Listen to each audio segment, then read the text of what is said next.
Okay, so today's lecture we will discuss some reactions of free radical. Am I audible to all of you?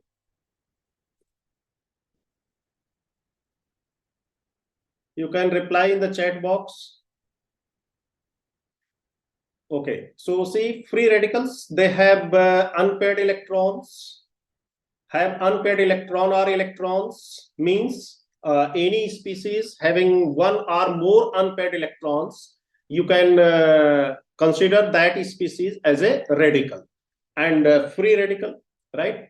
And free radicals commonly known as radical. They are paramagnetic in nature. Obviously, if any species have unpaired electrons, definitely that is paramagnetic. And lifetime is very extremely short in the solution. So it is very difficult to trap the free radicals, or it is very difficult to monitor the free radical reactions, right? So everyone should note down everything here. See some examples of free radicals I have taken here, like hydrogen atom. If you take hydrogen atom, then this is also have one electron, only one electron, and that is what? Unpaired. Chlorine atom, if you take, so chlorine atom, this has 7 electrons, so one unpaired electron is there. Silver atom, if you take, this is also considered as a free radical as per the definition. Sodium atom, this is also you can consider as a free radical. Now come to this molecule. This is oxygen molecule. What is present in our surrounding, in the nature? This oxygen is also a free radical. See, 2 unpaired electrons are there in oxygen. So this is the reason why atmospheric oxygen is very much reactive. Now this is a carbon free radical. Carbon free radical, right? This is carbon free radical. How many electrons are there in the valence shell of carbon here? 2, 2, 4, 2, 6, right? And one more, 7 electrons. So 7 electrons are there in the valence shell of carbon free radical. Now see, this is another form of oxygen free radical, alkoxyl free radical, you can say this is, right? This is carbene, triplet carbene, which is also acts as a radical, right? This is hydroxyl free radical. This is the unpaired electron here. This is the naphthyl radical anion. Naphthyl, how this can be prepared? You just take the naphthalene,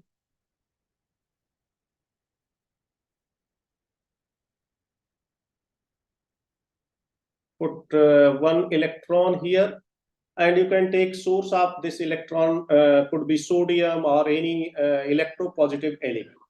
So this is radical anion, right? This is hydroxyl radical. This is nitroxyl radical, right? This is also an example of free radical.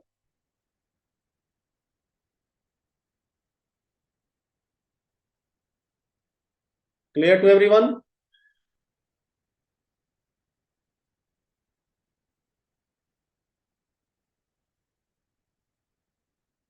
Now see, if you knock out one electron from this neutral molecule like ethyl alcohol molecule, so this you have radical cation.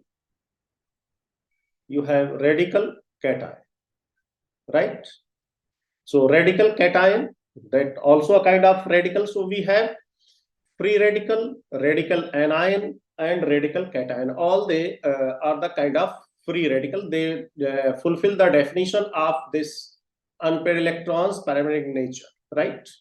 Now, if we see alkyl free radical or carbon free radical, so this has, this may have 2 hybridization state, and these are interconverting into each other, right? And largely you will get sp2 hybridized. If nothing is special with the molecule or with the species, then this sp2 is the main geometry and hybridization of free radicals, carbon free radicals. If nothing is special in the molecule, because if we do some substitution here, hybridization may change.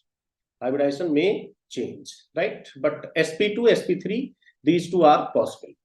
Now see here the relative stabilities of different free radicals, and this stability of different free radicals is assessed on the basis of their bond dissociation energy.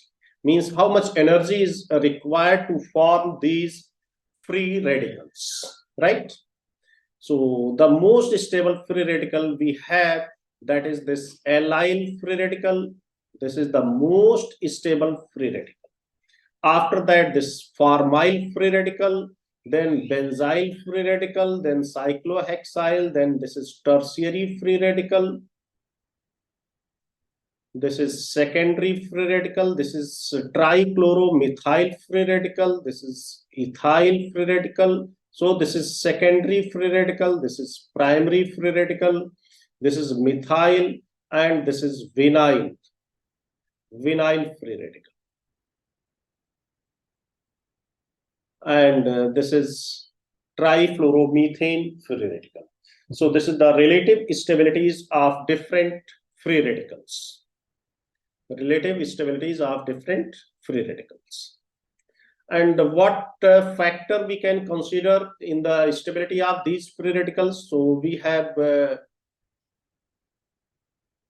electronic factors we can consider. First is resonance or delocalization, and second is I have written here, captodative effect, right? See, this captodative effect we can consider as a push and pull effect, and this can be used to explain the stability of free radicals. Means the stability of free radicals can be explained on the basis of this captodative effect, which is also known as push and pull effect. What is the meaning of this push and pull effect? That free radicals are stabilized by either electron withdrawing groups or electron releasing groups. Means if you put some electron releasing group, then also they stabilize these free radicals, and electron releasing groups also. You can see here one example I have taken. If you see this F2CH, that free radical is more stable than FCH2, and FCH2 is more stable than this. But if you replace all 3 hydrogen, then this is less stable. So this is very exceptional case of free radicals, where if you take the CH3 free radical and replace 1 hydrogen by fluorine, so you will get CH2F free radical, right? So this CH2F free radical, this is more stable than this free radical, right? But if you replace all 3 hydrogens of this CH3, what free radical you will get? CF3 free radical, but this CF3 free radical is less stable than this CH3. But up to 2, this is more stable. And one more interesting thing here, we can see that what is the hybridization of this CF3. So the hybridization of this CF3 free radical is, the hybridization of carbon in this is sp3, not sp2, right?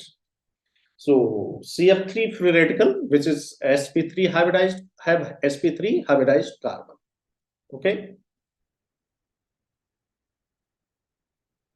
See, this fluorine has more electronegativity, high electronegativity. So if fluorine is there and one orbital is empty, have 1 electron, so this will increase the p character here in this hybrid orbitals, right? And the relative stability, why this is come? Due to the strong minus I affecting group of fluorine, right? Don't consider that every time this fluorine will stabilize the free radical, right? So sometimes up to certain limit this will stabilize, but after that it will make this carbon more electron deficient. Already this has 7 electron in the valence shell, and if you are putting more fluorine around this carbon, so this will make the system more electron deficient. Due to that, this is less stable. Okay, clear to everyone?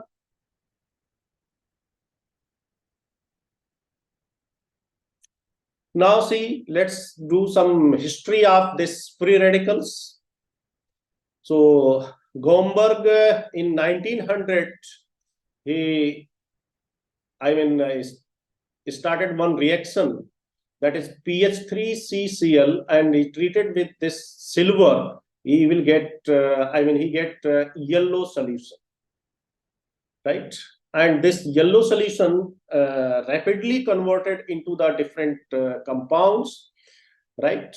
If we take put iodine here, then this will convert into this. If we expose this to the air, atmospheric oxygen, then we will get this type of dimer.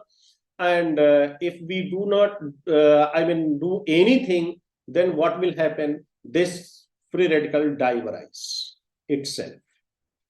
Means if you take triphenyl methane chloride with the silver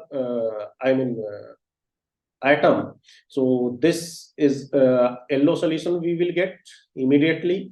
And this yellow solution, if treated with iodine, means if immediately will add iodine here, so you will get this compound. If you expose this solution in atmospheric oxygen, then you will get this dimer of this.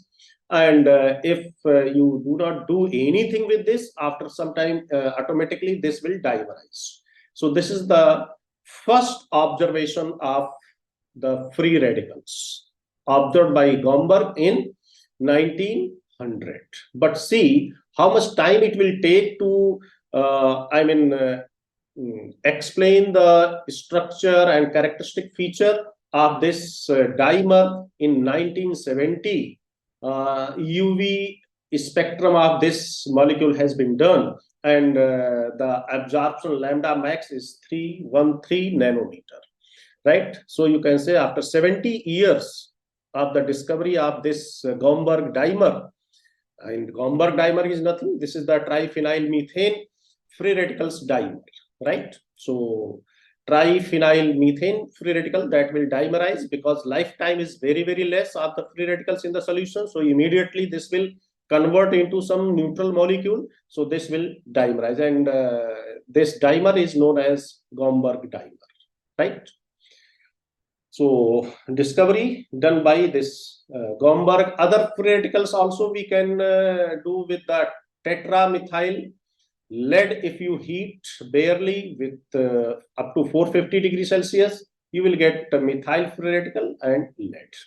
Now see how to detect experimentally these free radicals. So we are using the technique, what, electron parametric resonance or electron spin resonance, EPR or ESR, right? So basically this is a kind of magnetic spectroscopy, and it is parallel to NMR, right? This is parallel to NMR. So in NMR, you are identifying the nuclei with the fractional spin quantum number, and here we are observing a spinning electron, single electron, right?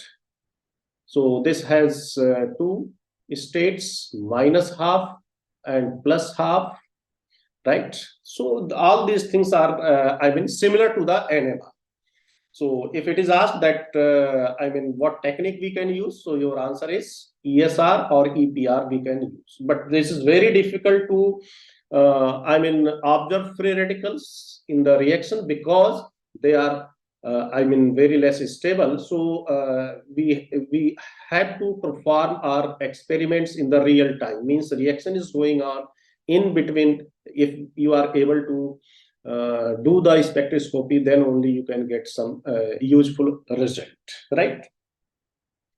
And this frequency of spectrometer which is required for ESR, that is much larger than the frequency of spectrometer which is required for NMR. The reason is that the magnetogyric ratio or gyromagnetic ratio for electron is almost 1,000 times more than the hydrogen.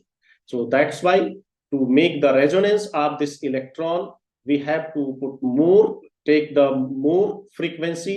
We have to operate the spectrometer at higher frequency, right? Now see how the position of resonance is observed and expressed here. The position of resonance here is designated in Gauss unit, and it is observed expressed as a first derivative curve, right? We are not taking simply absorption curve, rather we take the first derivative curve, and this is the transformation of absorption curve into the derivative curve. So if you see the spectrum of this ESR, you will get this type of derivative curves, right? And rest things are same. Suppose that one free electron, methyl free radical if you take, so you will get in ESR 4 lines in ESR, right? If you take benzene free radical, so you will get the 7 lines in ESR. All of you are getting 2Ni plus 1, the multiplicity. See, this hydrogen is also active, nuclei of hydrogen is also active, and this free electron, so this will show the interaction with these 3 hydrogen. So you will get, the spectral line of this free radical that will split into the 4, right? And this simple hydrogen, if question is asked how many peaks you will get in the ESR of single hydrogen atom, so we will get 2, very narrow lines, 2 peaks in the hydrogen atom, right? So this is the simple observation and experimental observation of free radicals or carbon free radicals. Up to this, everyone is okay? Clear, everyone? All of you have sufficient time to note down?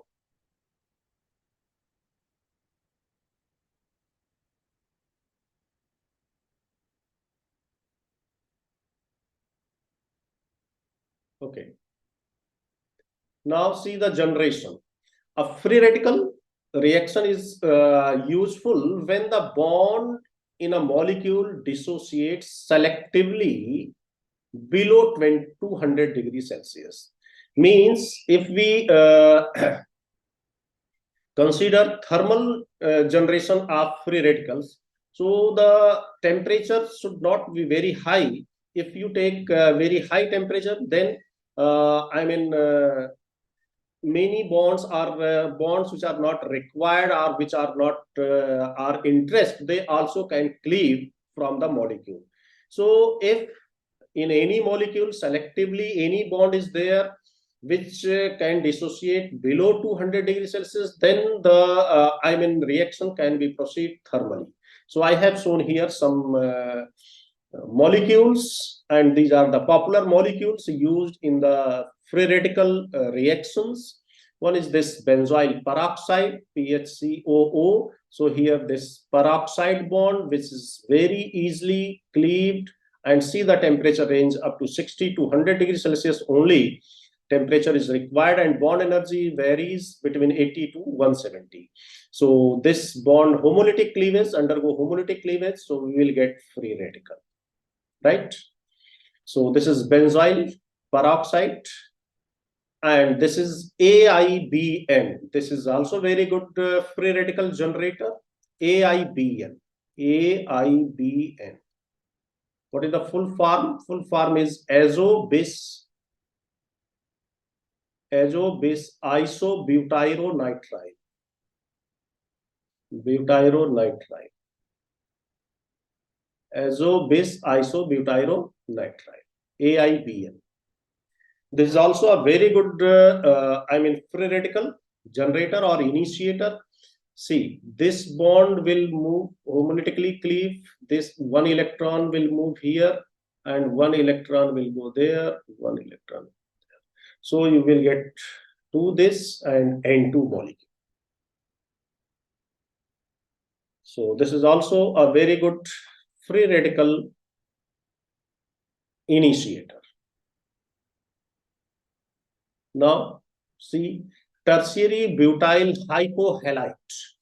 This also we can use as a free radical, source of free radical for halogenation purpose. If you want to make controlled halogenation of alkanes, so you can take this compound, this bond will cleave like this, and you will get this free radical and chlorine free radical.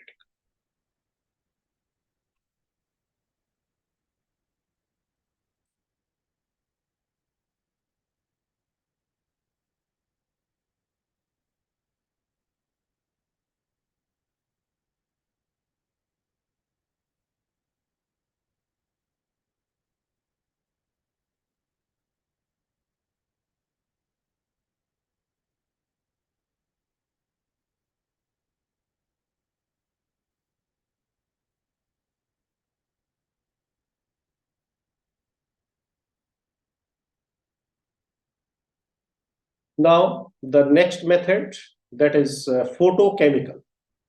So light energy of 600 to 300 nanometer or 300 to 600 nanometer means approximately 200 to 400 kilojoules per mole. So if you have a light photon with this much energy or this frequency, so this is useful in the alkyl halide, alcohols, ketones, and halogens for the generation of what?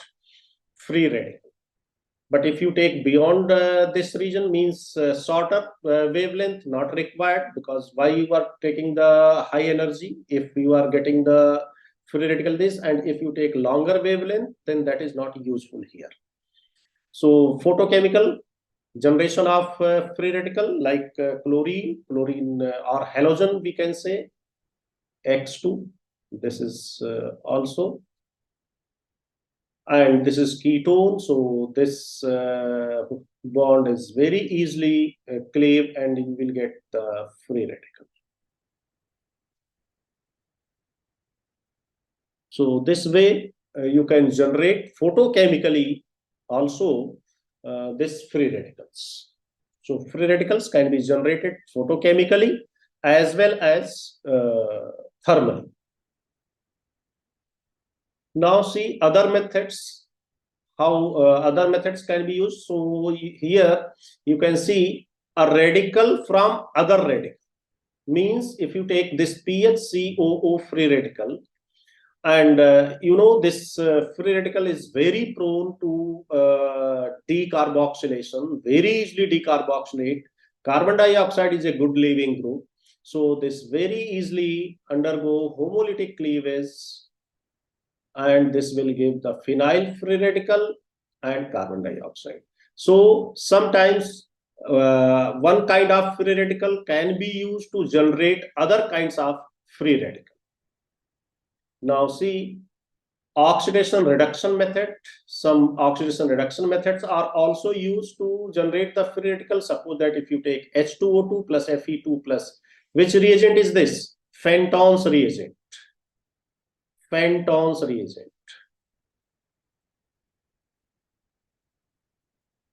So this interacts with each other, produces OH free radical, and this Fe2 plus will oxidize to Fe3 plus and OH minus. So this is a kind of redox reaction used to generate the free radicals.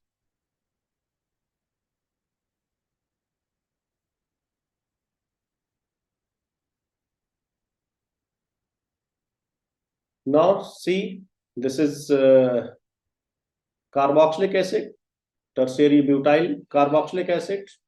Cobalt 3 plus we have taken here. This cobalt 3 plus is going to the cobalt 2 plus, giving 1 electron, and this will go to the H plus, taking 1 electron, not giving 1 electron. So how this is happening? See, this bond cleave like this heterolytically, H plus we will get, and this negative charge will come here, and that negative electron, that electron of H plus hydrogen, that is taken by this cobalt 3 plus, and this is converted into cobalt 2 plus, and this is reduced into the free radical.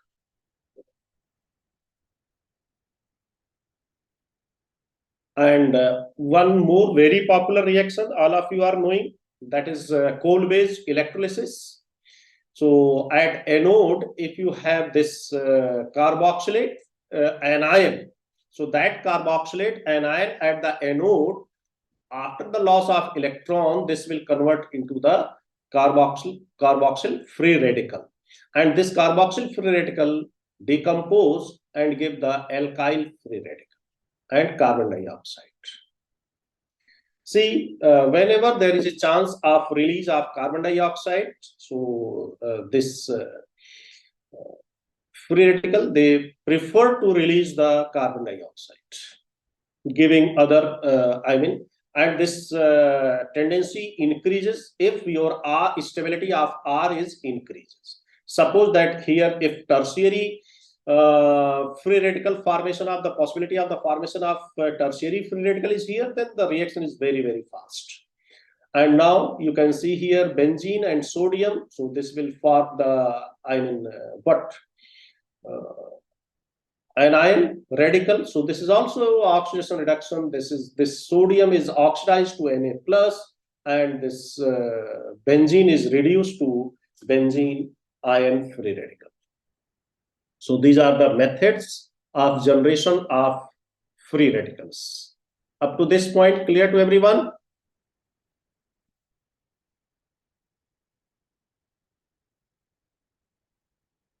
Okay, now see some general reaction.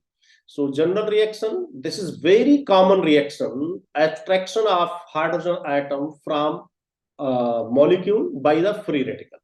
Suppose that we have taken this, what peroxy linkage is there, right? So this will homolytically cleave. Simple heating, this is not much heating, 60 to 100 degrees Celsius only required.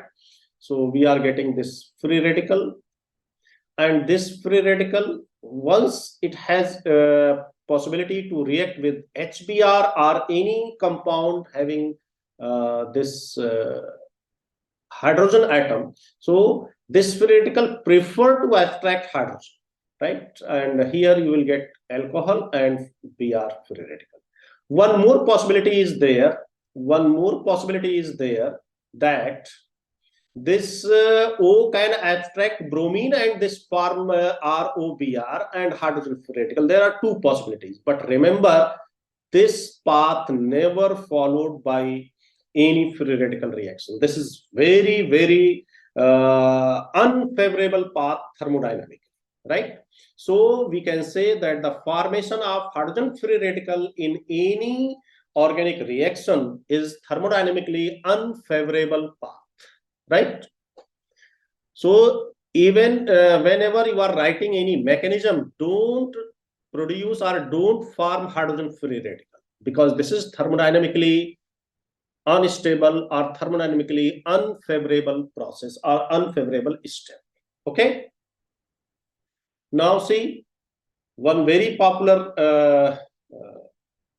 free radical addition reaction is anti-Markovnikov addition. So all we are knowing that the anti-Markovnikov addition is the general reaction. When you take alkene, what is the criteria for alkene? Alkene should be unsymmetrical.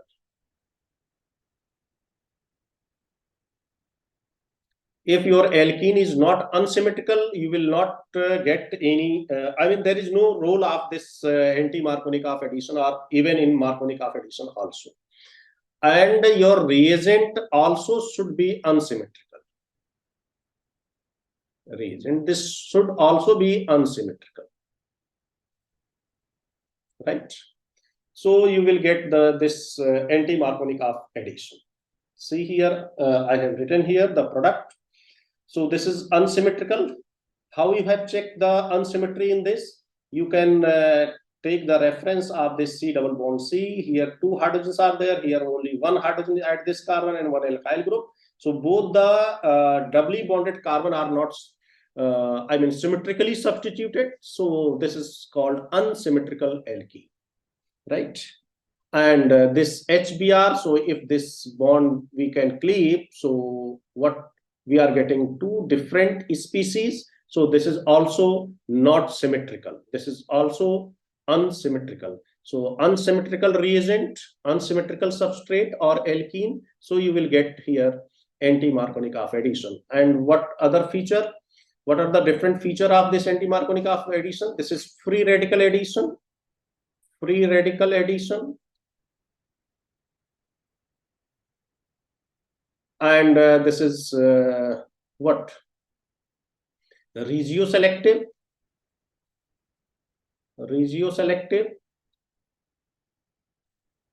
right?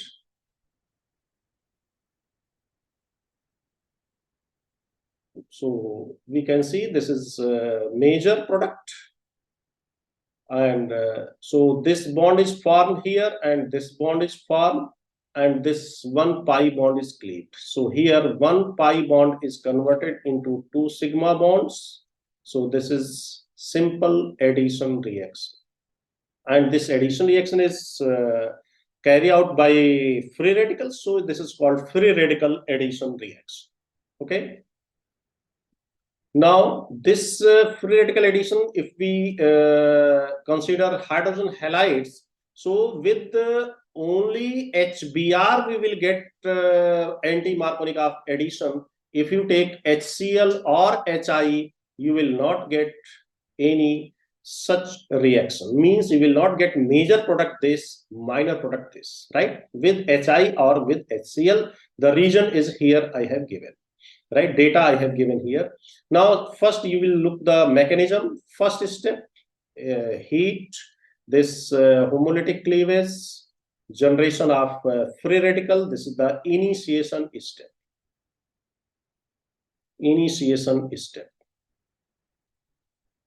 And this RO free radical, this will abstract this hydrogen, and this will give the ROH plus Br free radical. This is propagation step.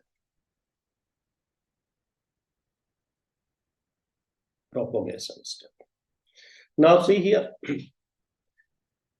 this bromine free radical initiates. Now there is a possibility of formation of two free radicals, one at here. So this is secondary free radical, one at here. This is primary. How this will form? If bromine will attack here, so this pi bond cleave like this homolytically. So this bromine will form a bond with this carbon, and one electron unpaired we will get here.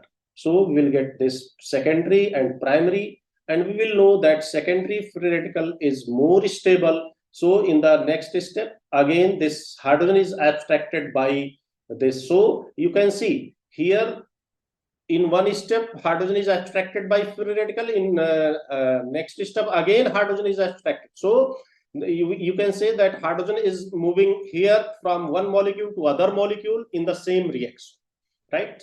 So this we will get the product. So time is running because only 4 minutes are left. So we will try to complete at least this reaction. So this is the product of anti-Markovnikov with the, major yield. Now see what other side reactions, side products are possible in this reaction. So see, in termination step, see, in the reaction mixture, bromine free radicals are there. So bromine, they can terminate. And again, we will have here bromine as a side product. We can have this free radical, bromine after the attack of the first step. See this free radical. So these free radicals also can terminate and they form dimer. And here bromine free radical that can also interact with this free radical. So this is the reason why this free radical reactions are not much synthetically important until or unless they are not controlled and they are not mix selective. So in the termination step, so all these are the side products of this anti-Markovnikov addition, right? So we can get the dimer of this, we can get the dibromo product also, and bromine also in this reaction, right? Now see why. So what is the first step of this reaction? The first step of this reaction is this, right? And second step is this, and rest of the steps what we have, they are we can say these are the preparatory steps. After this only the main compound is entering in the reaction. So if you examine here the attack of this halogen free radical with the alkene, when you take HF, the first step is thermodynamically favored, but the second step is huge opposed by this thermodynamically, right? See the enthalpy plus 155. This is in kilojoule, this is in kilocalorie. So HF, the first step is okay, but second step is not okay. With HCl, again, the first step is okay. First step is favored, means first step can be done, but the second step is not done with the HCl. So this is the reason why with the HF, HCl, and HI, we are not getting this anti-Markovnikov addition. Now, HI, if you take, the first step is endothermic, means it is unfavorable, and second step is favorable. So if you see here, this step is favorable, but this step is not favorable. This step is favorable, this is not favorable. This step is not favorable, this step is favorable. But with HBr, both the steps are favorable. So thermodynamically, you can answer this, why only HBr gives the anti-Markovnikov addition among hydrogen halides. Don't think that only HBr in the whole organic chemistry that will show the anti-Markovnikov addition. There are so many molecules we have can show the anti-Markovnikov addition, but among hydrogen halides, only HBr will show. It is clear to everyone?